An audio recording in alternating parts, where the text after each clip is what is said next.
Hi everyone, welcome to Ruhul official channel. নতুন একটা ভিডিওতে আপনাদের সবাইকে স্বাগতম। আশা করি সবাই ভালো আছেন। বর্তমানে আবহাওয়া পরিস্থিতি খুবই খারাপ, করুণ অবস্থা। গরমে একদম খুবই খারাপ পরিস্থিতি, কিন্তু তার ভিতরেও আমার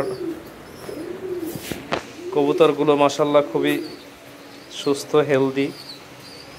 কত সুন্দর দেখেন, খাবার খাওয়াচ্ছে বাচ্চারে।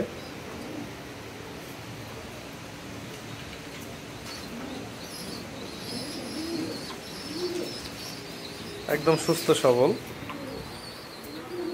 কিন্তু এই গরমে খুবই সমস্যা, ডিম জমতে চায় না, বাচ্চারে আধার খাওয়াতে চায় না, কবুতরে খুবই সমস্যা হয়। এক ভাই জিজ্ঞেস করছে যে আমি কবুতরকে কি খাবার খাওয়াই। তো বর্তমানে কবুতরের খাবারটা একটু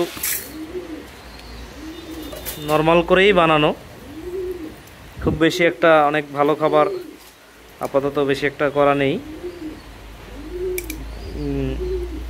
আস্তা ভুট্টা, ডাবলি, ছোলা, দেশি ছোলা,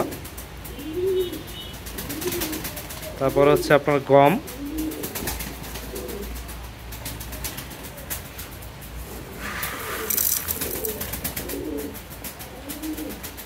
আর হচ্ছে বাজরা। কবুতরের বাচ্চা বাজরা আবার খুব পরিমাণে ভালো খায়। আমার বেশিরভাগ কবুতরের বাচ্চা আছে, তো এর জন্য ডাবলিটা আর হচ্ছে ছোলাটা বেশি খুবই দরকারি। ডাবলিটা কবুতরের হচ্ছে অনেক হেলদি। আর এর পাশাপাশি আমি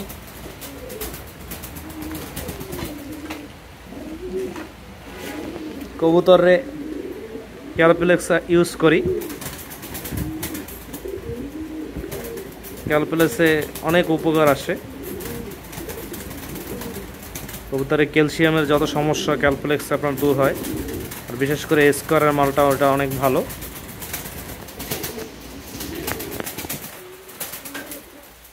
আপাতত আমি এই হচ্ছে মিডিয়াম কোয়ালিটির এই খাবারটাই খাওয়াচ্ছি। তো মিডিয়াম কোয়ালিটি হলেও খাবারটা হচ্ছে খুবই পুষ্টি সম্পূর্ণ। যেমন ভুট্টা ভাঙ্গা, ভুট্টা, আস্তার ভুট্টা, পপকর্ন যেটাকে বলে, এগুলো খুবই দরকারি, খুবই কাজের। এগুলো খুবই কবুতরে হেলদি রাখে। এই গরমে কবুতরকে হেলদি রাখাটাই খুব টাফ। যেমন আমার কবুতরগুলো কিন্তু মাশাআল্লাহ সব একদম হেলদি, একদম হেলদি আমার কবুতরগুলো।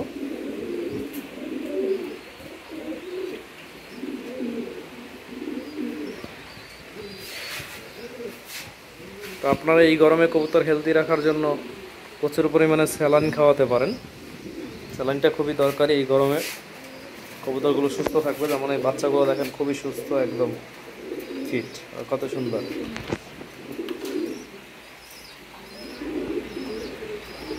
সবাই ভালো থাকবেন, আমার চ্যানেলটা সাবস্ক্রাইব করবেন। আর কারো কোনো কবুতরের বাচ্চা বা কবুতর প্রয়োজন হলে নক দিবেন।